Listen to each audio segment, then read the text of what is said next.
Sebuah tablet tanah liat berusia 2.600 tahun ditemukan di reruntuhan kota kuno Nineveh di Mesopotamia. Sekilas, tablet itu hanya potongan tanah kering dengan guratan aneh menyerupai tulisan paku.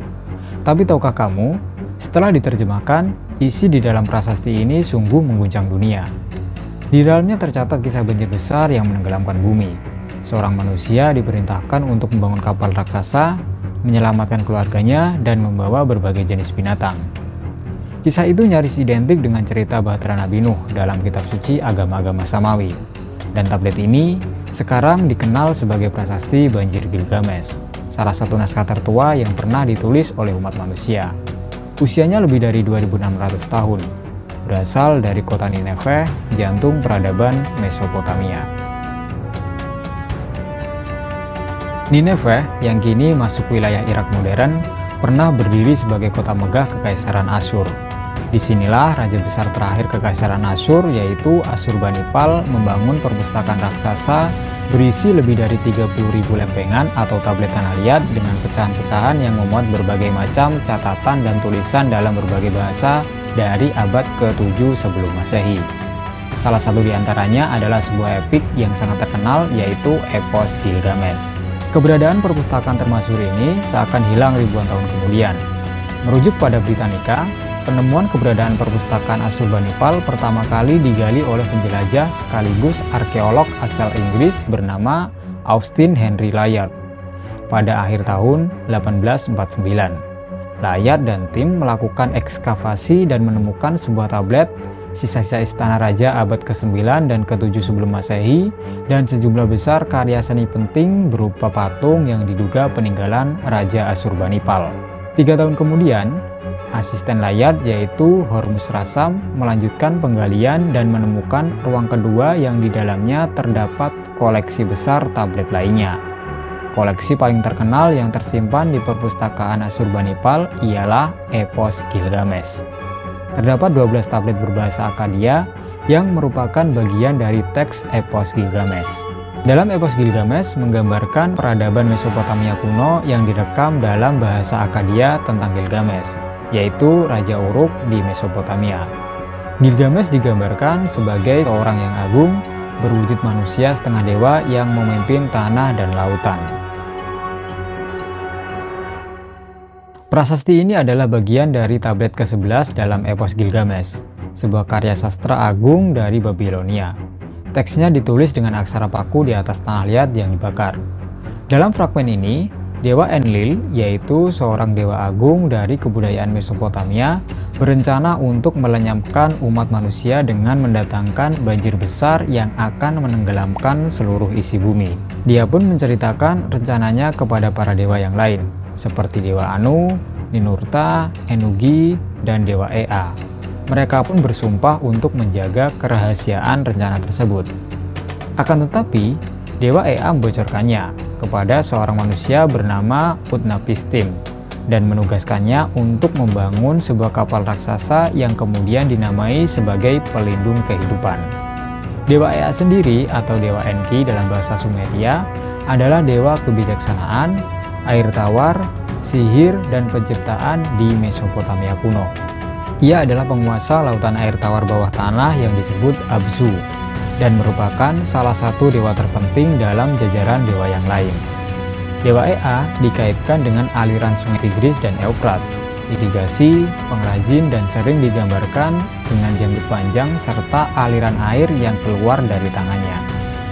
Utnapishtim yang diperintahkan oleh Dewa Ea membangun kapal tersebut dari kayu-kayu yang solid.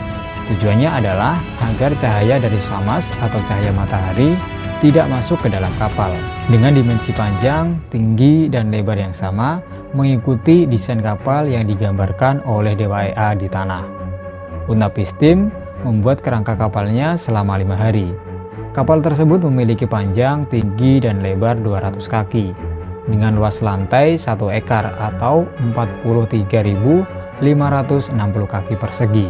Bagian interior kapal memiliki 7 lantai. Masing-masing lantai terbagi menjadi 7 dan 9 bagian. Utnapishtim membutuhkan waktu selama 7 hari untuk menyelesaikan keseluruhan kapal tersebut. Utnapishtim ditugaskan untuk membawa istri, keluarga, kerabat, dan pengrajin di desanya, para binatang, dan benih-benih tanaman. Karena banjir yang akan datang bakal melenyapkan seluruh makhluk hidup yang tidak ada di kapal. Lalu pintu masuk di kapal disegel setelah semuanya naik ke dalam kapal. Setelah 12 hari di dalam kapal, Utnapishtim membuka palka kapalnya untuk mengecek situasi dan melihat lereng Gunung Nisir, yang mana menjadi tempat ia mengistirahatkan kapalnya selama 7 hari. Pada hari ke-7, dia mengirimkan seekor burung merpati untuk mengecek apakah air sudah surut. Namun si burung tidak menemukan tempat lain untuk hinggap, maka ia pun kembali. Kemudian Utnapishtim mengirimkan burung gagak, dan si burung gagak tidak kembali. Itu adalah sebuah tanda bahwa daratan telah muncul. Kapal pun terdampar di puncak gunung. Kemudian Utnapishtim membebaskan semua binatang dan mengorbankan seekor domba untuk para dewa. Kisah dalam prasasti Banjir Gilgamesh menyimpan kemiripan yang begitu mencolok dengan kisah Nabi Nuh dalam tradisi 3 agama samawi, yaitu Yahudi, Kristen, dan Islam. Meski berasal dari peradaban yang berbeda, detail yang diceritakan seakan menegaskan bahwa kedua tradisi ini lahir dari akar yang sama, yaitu sebuah memori kuno tentang bencana besar yang pernah diyakini menenggelamkan dunia. Dalam teks Mesopotamia itu, tokoh bernama Utnapishtim menerima peringatan dari Dewa Ea. Ia diberitahu bahwa para dewa telah memutuskan mengirim banjir besar untuk memusnahkan umat manusia yang dianggap terlalu bising dan meresahkan. Demi menyelamatkan hidup, Utnapishtim diperintahkan membangun sebuah kapal raksasa dengan dimensi yang luar biasa besarnya, dirancang untuk menampung keluarganya, pekerja-pekerja setianya, serta berbagai jenis hewan. Detail ini mengingatkan pada kisah dalam kitab Kejadian maupun Al-Quran. Nabi Nuh juga mendapat wahyu untuk membangun sebuah bahtera besar. Bahtera itu bukan sekedar perahu penyelamat, melainkan wadah bagi sebuah peradaban baru. Di dalamnya, Nuh membawa keluarga, para pengikut yang beriman, serta sepasang hewan dari setiap jenis, agar kehidupan bisa kembali berlanjut setelah bencana berlalu. Kesamaan yang paling mencolok adalah pada episode burung. Dalam epos Gilgamesh, Utnapishtim melepaskan burung merpati, walet, dan gagak untuk melihat apakah air sudah surut. Dalam kisah Nuh, ia mengirimkan seekor burung gagak, lalu seekor merpati, hingga akhirnya burung itu kembali dengan membawa daun zaitun, tanda bahwa daratan telah muncul kembali. Akhir dari kedua kisah juga serupa. Banjir mereda, kapal besar itu terdampar di puncak pegunungan, dan umat manusia memulai kehidupan baru dari sisa yang selamat. Di Mesopotamia, Utnapishtim dianugerahi keabadian oleh para dewa.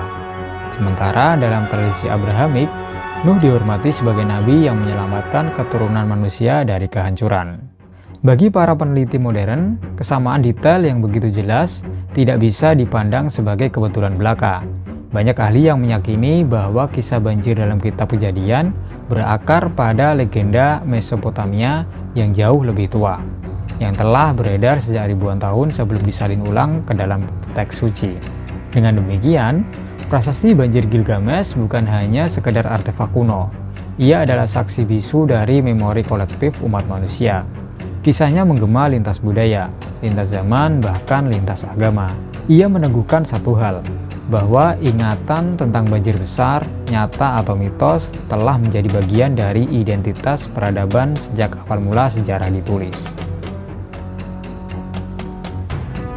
Untuk memahami mengapa kisah banjir besar dimasukkan ke dalam epos Gilgamesh, kita harus melihat keseluruhan epos tersebut, yang dianggap sebagai salah satu karya sastra tertua dalam sejarah manusia. Gilgamesh sendiri adalah raja semi-legendaris dari kota Uruk di Mesopotamia, yang dipercaya hidup sekitar tahun 2700 sebelum Masehi. Dalam epos yang ditulis berabad-abad kemudian, ia digambarkan sebagai sosok raja perkasa, berwibawa, namun juga arogan. Ia menindas rakyatnya dengan kekuasaan yang berlebihan, sehingga menimbulkan keresahan besar. Melihat hal itu, para dewa menciptakan Enkidu, seorang manusia liar yang tinggal di padang belantara.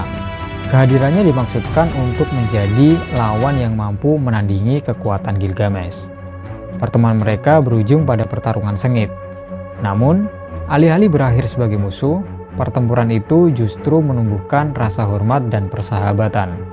Sejak saat itu, Gilgamesh dan Enkidu menjelajahi dunia bersama, menorehkan kisah petualangan yang penuh keberanian.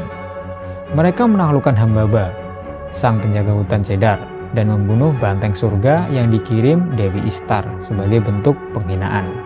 Tetapi keberanian sekaligus kesombongan mereka menyinggung para dewa. Hukuman pun dijatuhkan. Enkidu harus menanggung akibatnya. Ia sakit parah dan akhirnya meninggal dunia.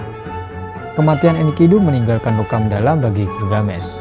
Untuk pertama kalinya, sang raja perkasa itu berhadapan dengan kenyataan bahwa hidup manusia begitu rapuh dan kematian tidak bisa dihindari. Dalam kesedihannya itu, lahirlah obsesinya, yaitu mencari rahasia keabadian. Pencarian panjang membawa Gilgamesh ke ujung dunia, hingga ia bertemu Utnapishtim, satu-satunya manusia yang diberi kehidupan abadi oleh para dewa. Utnapishtim selamat dari banjir besar yang pernah menghancurkan dunia. Ia membangun sebuah kapal raksasa, menyelamatkan keluarganya, serta berbagai jenis hewan. Sebagai hadiah atas ketaatannya, para dewa memberinya kehidupan abadi. Kisah pertemuan inilah yang tercatat dalam tablet ke-11 epos Gilgamesh. Disinilah cerita banjir besar menemukan tempatnya. Bukan sekedar sebagai mitos, melainkan sebagai pengingat bagi Gilgamesh dan juga manusia bahwa maut adalah sesuatu yang tidak bisa ditawar. Pesan moralnya jelas, keabadian bukanlah milik manusia. Kebebasan sejati bukan diukur dari kekuatan, kejayaan, atau kesombongan, melainkan dari kebijaksanaan, penerimaan, dan warisan yang ditinggalkan bagi generasi berikutnya. Karena itu, epos Gilgamesh bukan sekadar cerita kuno. Ia adalah refleksi abadi tentang kehidupan, kehilangan, dan arti sejati menjadi manusia. Pesan yang tetap relevan meski telah melintasi lebih dari 4000 tahun sejarah. Yang menarik, kisah banjir ternyata bukan hanya dimiliki Mesopotamia atau kitab suci. Legenda tentang banjir bandang juga muncul di hampir setiap sudut dunia, seolah menjadi memori kolektif umat manusia. Di India kuno, dikenal kisah Manu. Ia diperingatkan oleh Dewa Wisnu yang menjelma sebagai seekor ikan. Manu membangun kapal, dan dengan bimbingan Wisnu, ia berhasil menyelamatkan dirinya serta benih kehidupan dari bencana yang menenggelamkan dunia. Di Yunani, cerita serupa muncul melalui tokoh Dukalikon dan istrinya, Pyrrha. Mereka selamat dari banjir besar yang dikirim oleh Zeus untuk memusnahkan umat manusia. Setelah air surut, keduanya menjadi leluhur generasi baru. Suku-suku asli Amerika pun memiliki cerita banjir. Ada yang menggambarkan bumi ditelan air, ada pula yang menuturkan bagaimana beberapa orang terpilih diselamatkan dengan perahu atau rakit sederhana. Kesamaan luar biasa ini menimbulkan pertanyaan mendalam. Apakah banjir besar benar-benar pernah terjadi di masa lalu? Ataukah banjir besar hanyalah simbol universal, kisah yang diciptakan manusia untuk menjelaskan siklus kehancuran dan pembaruan dalam kehidupan? Misteri itulah yang membuat legenda banjir tetap hidup, menembus batas agama, bangsa, dan zaman. Meski para ahli telah menemukan begitu banyak kesamaan antara prasasti banjir Gilgamesh dan kisah-kisah banjir di berbagai budaya, tetap saja ada misteri besar yang belum terpecahkan. Apakah tablet ini benar-benar mencatat sebuah peristiwa nyata? Mungkinkah ribuan tahun lalu, di dataran subur Mesopotamia pernah terjadi banjir mahadahsyat yang menenggelamkan kota-kota dan desa-desa, sehingga menjadikan peristiwa itu begitu traumatis hingga membekas dalam ingatan kolektif masyarakatnya? Ataukah sebaliknya, kisah itu hanyalah mitos religius, sebuah alegori yang digunakan untuk menjelaskan kekuasaan para dewa, sekaligus mengingatkan manusia tentang rapuhnya kehidupan dan pentingnya ketaatan? Pertanyaan lain yang tak kalah menarik, bagaimana mungkin cerita ini menyebar begitu luas? Mengapa akhirnya muncul dalam tradisi Israel kuno dan bahkan masuk ke dalam kitab Kejadian di Alkitab? Sebagian sejarawan berpendapat, legenda banjir telah beredar lewat tradisi lisan sejak milenium ketiga sebelum Masehi, jauh sebelum dituliskan dalam bentuk epos. Kisah ini mungkin diceritakan dari mulut ke mulut, diwariskan dari generasi ke generasi, dibawa oleh para pedagang, migran, bahkan bangsa penakluk. Dari Mesopotamia, kisah itu mengalir melintasi wilayah, bertransformasi, dan akhirnya menyatu dalam kepercayaan bangsa Ibrani. Yang pasti, prasasti Banjir Gilgamesh bukan sekedar teks kuno yang membeku dalam museum. Ia adalah bukti bagaimana manusia zaman dahulu mencoba memahami dunia, tentang asal-usul, tentang bencana, dan tentang harapan untuk bertahan hidup.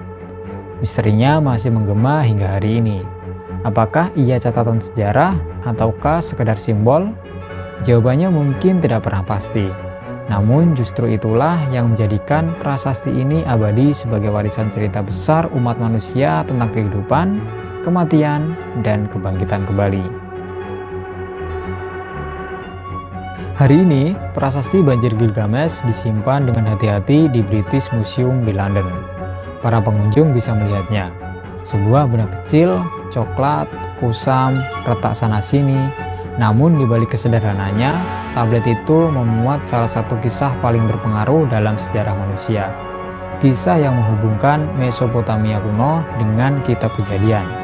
Kisah yang memperlihatkan bahwa jauh sebelum tulisan modern, manusia sudah bertanya, dari mana kita berasal, mengapa kita dihukum, dan bagaimana kita bisa selamat dari kehancuran. Tablet tanah liat berusia 2600 tahun ini hanyalah serpihan kecil dari peradaban yang telah lama runtuh.